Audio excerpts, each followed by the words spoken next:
Sorry पूरा।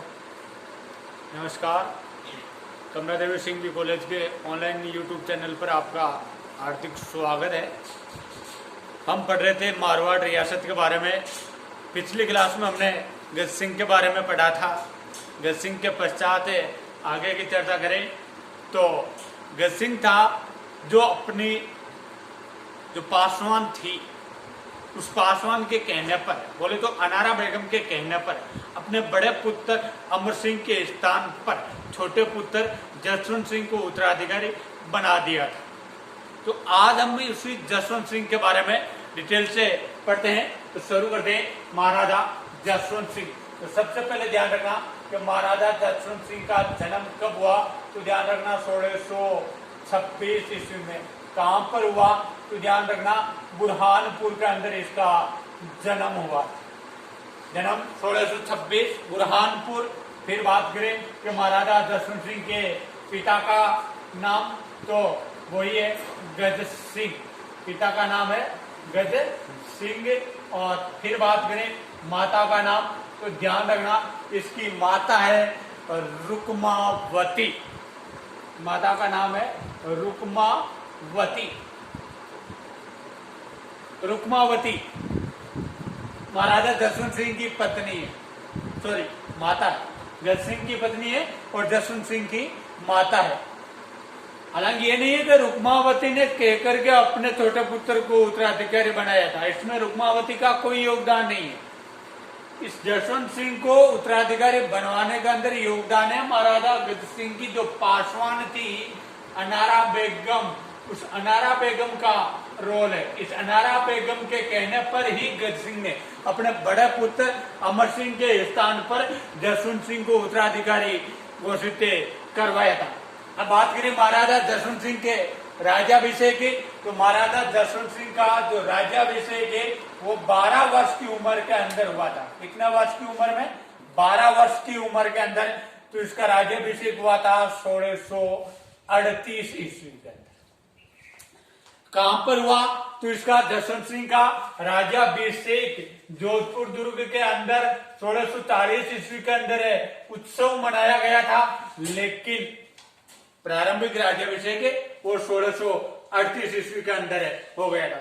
अब थोड़े राज्याभिषेक से पहले की बात करें, देखो उसके जीवन से संबंधित कुछ बातें हैं, इनके विवाह से संबंधित। हालांकि इनकी जो विवाह तो इन्होंने 17 किए थे, उनके बारे में हमें ध्यान नहीं रखने। जो इनकी दो मुख्य थे, जो मुख्य रानियां हैं, उनके बारे में ध्यान रखना, क्योंकि उन्होंने आगे कुछ निर्माण कार्य करवाए थे। तो इनके विवाह के बारे में चर्चा करते हैं। तो पहला विवाह हुआ था जैसलमेर की राजकुमारी थी जिसका नाम आता है अतिरंगदे। जैसलमेर की राजकुमारी अतिरंगदे के साथ में हुआ। कब हुआ? इस समय महाराजा जसवंत सिंह थे 10 वर्ष की उम्र के। बोले तो महाराजा जसवंत सिंह का 10 वर्ष की उम्र में पहला विवाह हुआ था जैसलमेर की राजकुमारी अतिरंगदे के साथ में। दूसरा विवाह हुआ बूंदी की राजकुमारी थी महाराणा शत्रुसाल की पुत्री जिसका नाम आता है आपके जसवंत दे। यह विवाह हुआ इस समय महाराजा जसवंत सिंह की उम्र थी 11.5 वर्ष। आपको नहीं ध्यान रखना है कि उनकी उम्र कितनी थी कितनी नहीं थी, इतनी ध्यान रखना है कि अतिरंगदे थी वो जैसलमेर की राजकुमारी थी और जसवंत दे थी वो बूंदी की राजकुमारी थी। ये जसवंत दे हाड़ी रानी थी। ठीक है। अतिरंगदे की बात करा तो इसने जान सागर तालाब का निर्माण करवाया था। किसका निर्माण करवाया? जान सागर तालाब का। ये तालाब है आपके जोधपुर के अंदर। पहली बात तो ये अतिरंगदे जान सागर तालाब कहां पर है? जोधपुर के अंदर। और फिर बात करें जसवंत दे, तो जसवंत दे ने एक तो बनवाया था राय का बाग। राय का बाग जोधपुर के अंदर। और एक इसने नगर बसवाया था जिसका नाम आता है कल्याण सागर। प्राचीनतम नाम कल्याण सागर है, लेकिन इसी कल्याण सागर को वर्तमान में कहा जाता है रातानाडा। वर्तमान में रातानाडा कहा जाता है, और प्राचीन नाम कल्याण सागर है। इसकी स्थापना की थी जसवंत दे ने, और जाम सागर तालाब है वो बनवाया था अतिरंग दे ने। ये थोड़ा सा आप ध्यान। महाराजा जसवंत सिंह ने भी कुछ निर्माण कार्य करवाए थे, उनके बारे में भी हम चर्चा करेंगे। महाराजा जसवंत सिंह का जो पहला सैन्य अभियान था वो सैन्य अभियान था 1652 ईस्वी में, और इसको इस अभियान पर शाहजहां ने भेजा था सुजा के साथ में, सुजा के साथ में। कहां पर भेजा था तो ध्यान रखना, कांधार अभियान पर भेजा था। किसने? शाहजहां ने। किसको? जसवंत सिंह को। किसके साथ में? शाह सुजा के साथ में। इस अभियान के अंदर महाराजा जसवंत सिंह ने वीरता का परिचय दिया, सफलतापूर्वक नेतृत्व किया। इसके कारण शाहजहां हुआ खुश, और खुश होकर के जसवंत सिंह को महाराजा की उपाधि प्रदान की। महाराजा की उपाधि प्रदान की, और साथ ही साथ 4000 की मनसब भी प्रदान की थी। किसने? शाहजहां ने। किसको? जसवंत सिंह को। कौन से अभियान में सफलता नेतृत्व करने कारण? तो ध्यान रखना, कांधार अभियान 1652 ईस्वी के अंदर। अब देखो ध्यान रखना, ये जो शाहजहां था ना, इस शाहजहां के 4 पुत्र थे।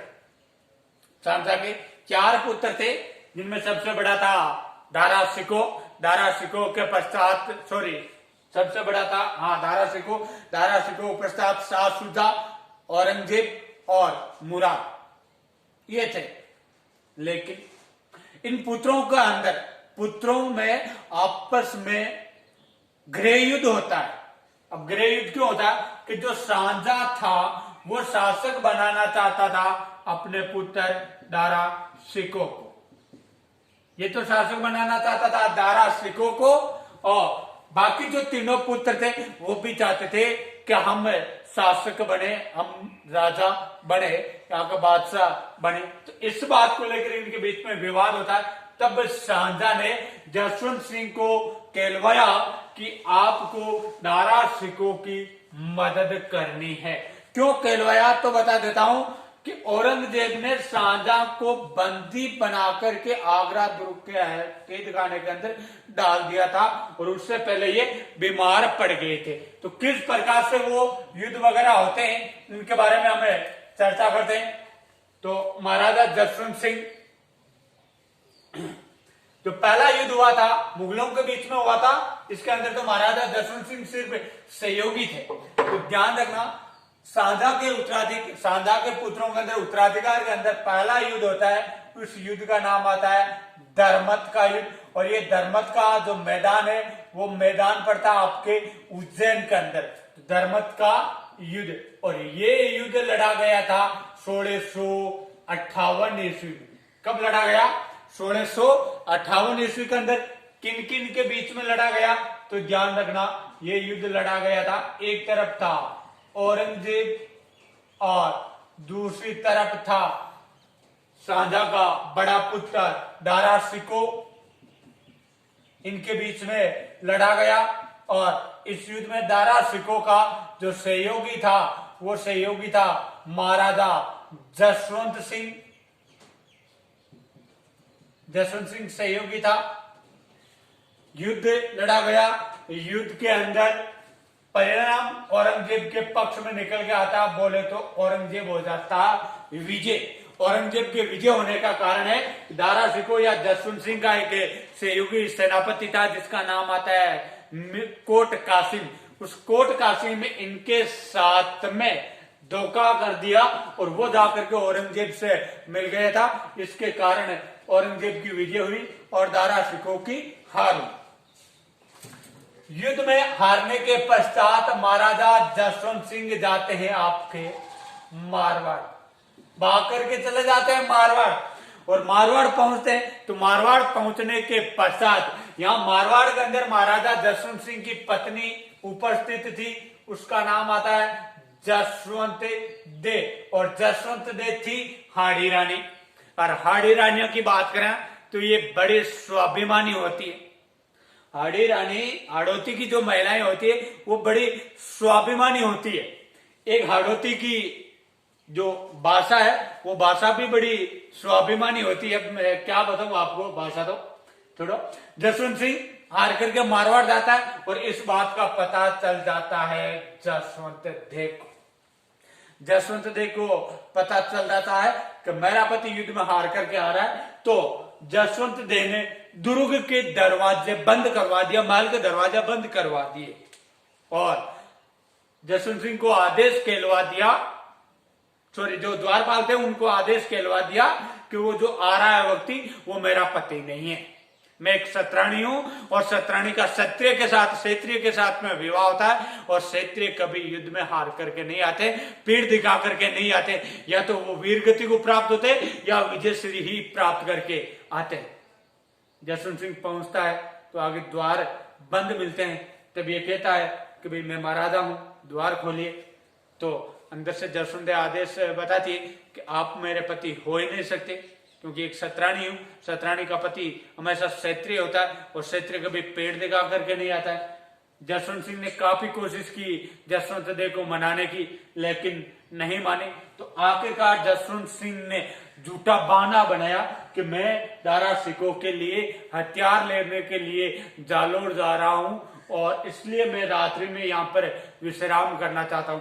तब बताते हैं कि जसवंत देव ने महल के दरवाजे तो खोल दिए थे जसवंत सिंह के लिए, लेकिन जसवंत सिंह को शाही महलों के अंदर नहीं रखा गया, शाही बर्तनों के अंदर खाना नहीं खिलाया गया, उनके स्थान पर लकड़ी के बर्तनों के अंदर खाना खिलाया, सोने चांदी के स्थान पर लकड़ी के बर्तनों के अंदर। और जो आम नौकर थे उन नौकरों के साथ में रात भर इनको सुलाया था। फिर जाकर के उन्होंने जसवंत सिंह को लोभ लालच देकर के इनको मनाया और इस प्रकार का ये घटनाक्रम घटा था। इसके पश्चात अगला युद्ध होता है, उस युद्ध का नाम आता है देवराई या दोराई का युद्ध। देवराई या जो दोराई का जो मैदान है वो मैदान पड़ता है आपके अजमेर के अंदर। देवराई या दोराई का युद्ध ये मैदान अजमेर के अंदर पड़ता है और ये युद्ध लड़ा गया था 1669 ईस्वी के अंदर। किन किन के बीच में? वही है औरंगजेब और दारा सिकों। अब युद्ध शुरू होता है, उससे पहले दारा सिकों वापस जसवंत सिंह को कागज भेजता है कि आइए आप मेरी मदद कीजिए। जसवंत सिंह बोला कि साहब मैं आपकी कोई मदद नहीं करूंगा, पिछली बार आपकी मदद की, युद्ध हारा, बड़ी मुश्किल से घरवाली ने घर के अंदर प्रवेश करने दिया, क्या पता आपकी बार मैं आपका मदद करूं। युद्ध हार गया, पिछली बार तो प्रवेश दे दिया, अब की बार तो वो प्रवेश भी नहीं देगी। शादीशुदा को भी एक कुंवारा की तरह जीवन जीना पड़ेगा मेरे को, इसलिए मैं आपकी अब की बार कोई मदद नहीं कर पाऊंगा। तो औरंगजेब और दारा सिकों के ही मध्य लड़ा गया था। इस युद्ध में जसवंत सिंह मदद नहीं करता है, मना कर देता है। और परिणाम की बात करें तो परिणाम औरंगजेब विजय हुआ। ठीक है, औरंगजेब ने इस युद्ध में दारा सिकों को बना लिया था बंदी, और बंदी बना करके दारा सिकों को कैद करके रखा कांकड़वाड़ी का दुर्ग। ध्यान रखना, कांकड़वाड़ी का दुर्ग है और ये कांकड़वाड़ी का जो दुर्ग है वो दुर्ग है आपके अलवर के अंदर। इस दुर्ग के अंदर कैद करके रखा था किसको? दारा सिकों को। किसने रखा? औरंगजेब ने रखा था। कांकड़वाड़ी का दुर्ग कहां पर है? अलवर के अंदर है। ये थी शांजा के पुत्रों के अंदर उत्तराधिकार से संबंधित। फिर शासक बन जाता है औरंगजेब। औरंगजेब की बात करें तो औरंगजेब पहले तो जसवंत सिंह से नाराज रहता है, लेकिन राजपूतों के वीरताओं के बारे में सुनकर के यह औरंगजेब जसवंत सिंह को अपने पक्ष के अंदर ले लेता, अपने दरबार में बुला लेता और जसवंत सिंह की जो मनसबदारी है वो बढ़ा करके 5000 कर देता है। ये भी ध्यान रखना, 5000 की मनसबदारी देता है, जिनमें 4000 सवार थे और 3000 जात थे और 2000 द्विअपसा जात थे। इस प्रकार से इनकी 5000 की मनसबदारी प्रदान की गई थी जसवंत सिंह को औरंगजेब के द्वारा। औरंगजेब ने जसवंत सिंह को एक बार मिर्जा राजा जय सिंह के साथ में अभियान पर भी भेजा था शिवाजी के विरुद्ध, लेकिन सफल नहीं हुआ। औरंगजेब ने इसको काबुल अभियान पर भी भेजा था, लेकिन सफल नहीं हुआ। और दूसरी बार जब काबुल अभियान पर भेजा था तो ध्यान रखना, महाराजा जसवंत सिंह गया हुआ था काबुल अभियान पर, और काबुल अभियान के दौरान ही, यहाँ पर ध्यान रखना, यहाँ के महाराजा जसवंत सिंह को पसंद आ गए अनार, और उन अनारों को महाराजा जसवंत सिंह ने भेजा जोधपुर। जोधपुर में कहां पर भेजा तो ध्यान रखना, जोधपुर में एक बगीचा लगवाने के लिए भेजा, और उस बगीचे को नाम दिया गया कागा का बाग। क्या नाम दिया गया? कागा का बाग। ये जो कागा का बाग है ना, ये बगीचा हमारा बाग है, उद्यान है, महाराजा जसवंत सिंह ने लगवाया है। कहां पर? जोधपुर के अंदर। और इस बाग के अंदर एक व्यक्ति आता है जिसका नाम आता है चुत्रा गहलोत। इस मालिक गहलोत के निर्देशन के अंदर, या आप ये कह सकते हो कि इस मालिक के निर्देशन में इस बाग के अंदर महाराजा जसवंत सिंह ने अनार के पौधे लगवाए। वर्तमान में ध्यान रखना, इस कागा के बाग के जो अनार है, ये अनार संपूर्ण भारत के अंदर अपनी मिठास के लिए प्रसिद्ध है। ध्यान रखना, किसके लिए प्रसिद्ध है? अपनी मिठास के लिए प्रसिद्ध है। इसी काबुल अभियान के दौरान बात आती है 1678 ईस्वी की। तो 1678 ईस्वी में एक जगह आती है, अफगानिस्तान के अंदर है, और उसका नाम है जमरूद। ये देखें आपके अफगानिस्तान पर, यहां पर हो जाती है महाराजा जसवंत सिंह की मृत्यु। और जब महाराजा जसवंत सिंह की मृत्यु होती है, उस समय औरंगजेब कहता है कि आज कुपर का गढ़ ढह गया। ये फारसी भाषा के अंदर लाइन बोली गई है, इसके हिंदी अनुवाद भी करेंगे हम। आज कुपर का गढ़ ढह गया, जिसके हिंदी अनुवाद की बात करें तो इसका हिंदी अनुवाद होता है आज इस्लाम का विरोधी मारा गया। ये बात कही थी किसने? औरंगजेब ने। किसकी मृत्यु के समय? महाराजा जसवंत सिंह की मृत्यु के समय। मृत्यु कब? 1678 ईस्वी के अंदर। अब थोड़ी सी महाराजा जसवंत सिंह के जीवन के बारे में पर्सनल बातें हैं, उनके बारे में हम चर्चा करते हैं। तो महाराजा जसवंत सिंह जो था ना, वो स्वयं एक बहुत बड़ा इतिहासकार था। साहित्य के अंदर इसने रचनाएं लिखी थी। इसकी जो सबसे महत्वपूर्ण महाराजा जसवंत सिंह की जो रचना है, उस रचना का नाम है भाषा भूषण। भाषा भूषण ग्रंथ की रचना किसने की? महाराजा जसवंत सिंह ने। इसके अलावा एक ग्रंथ और है, उसका नाम है अनूप भूषण। ये तो इतना महत्वपूर्ण नहीं है, लेकिन बहुत बार एग्जाम में ये पूछा जरूर जा चुका है कि भाषा भूषण ग्रंथ की रचना किसने की? तो ध्यान रखना, इस ग्रंथ की रचना महाराजा जसवंत सिंह ने की थी। अब देखो सबसे महत्वपूर्ण बात, महाराजा जसवंत सिंह का दरबारी कवि। दरबारी कवि की बात करा तो इस दरबारी कवि का नाम आता है आपके मुणौत नैन सिंह। क्या नाम था? मुणौत नैन सिंह।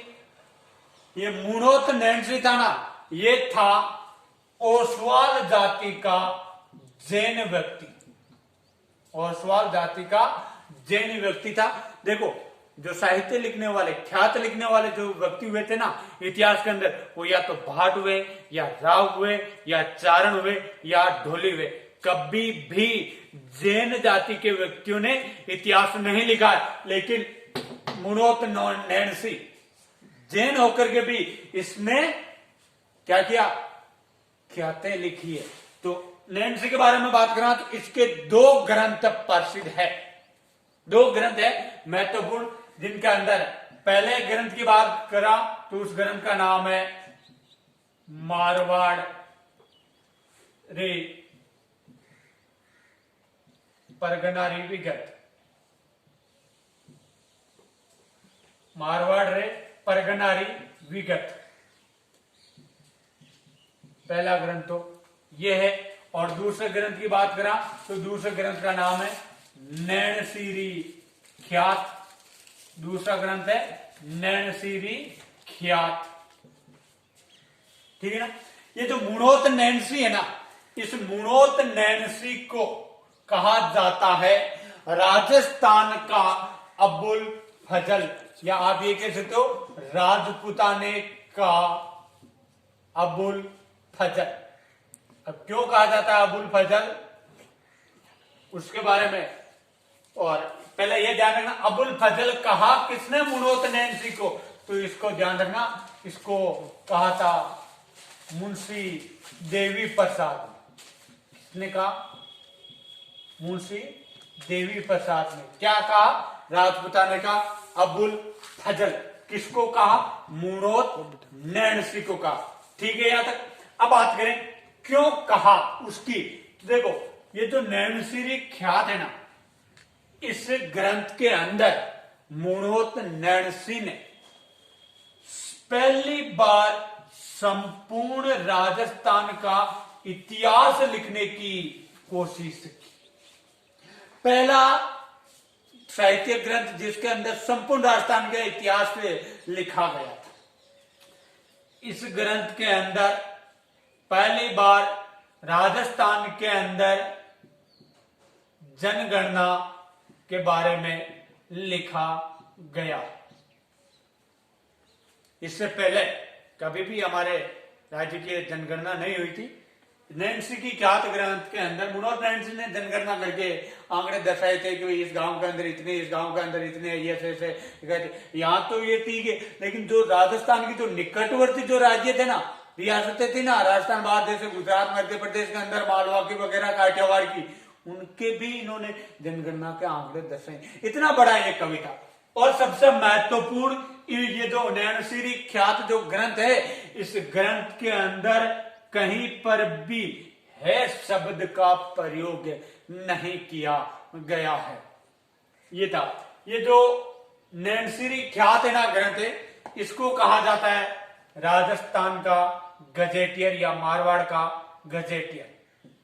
ध्यान, गजेटियर कहा जाता है, ये ध्यान रखना। ठीक। ये तो मुनोत नैनसी जसवंत सिंह का दरबारी कविता, इसमें यहाँ देखो थोड़ी सी और बात करें तो नैनसी ख्यात जो ग्रंथ है ना, इस ग्रंथ के द्वारा इस नैनसी ने, मुनोत नैनसी ने राजपूताना के अंदर जितने भी जो राजवंश थे ना, उन राजवंशों की जो शाखाएं थी ना, उन सारे शाखाओं का वर्णन कर दिया कि मेवाड़ की इतनी, मेवाड़ के गुहिल वंश की इतनी शाखाएं, मारवाड़ के राठौड़ वंश की इतनी शाखाएं है, आमेर के कछाओं की इतनी शाखाएं, गुर्जर प्रत्यारों की इतनी शाखाएं, चौहानों की इतनी शाखाएं, तो उन सारों का वर्णन कर दिया था। इस व्यक्ति ने जीवन में अच्छा कार्य किया, लेकिन हमेशा अच्छा करने वाले के साथ में अंत में बुरा होता है। ये प्राचीन काल से चली आ रही रीत है, जो अच्छा करता है उसके साथ में बुरा होता है। अच्छा कार्य किया, इसके साथ में भी बुरा हुआ। अब बुरा हुआ कैसे?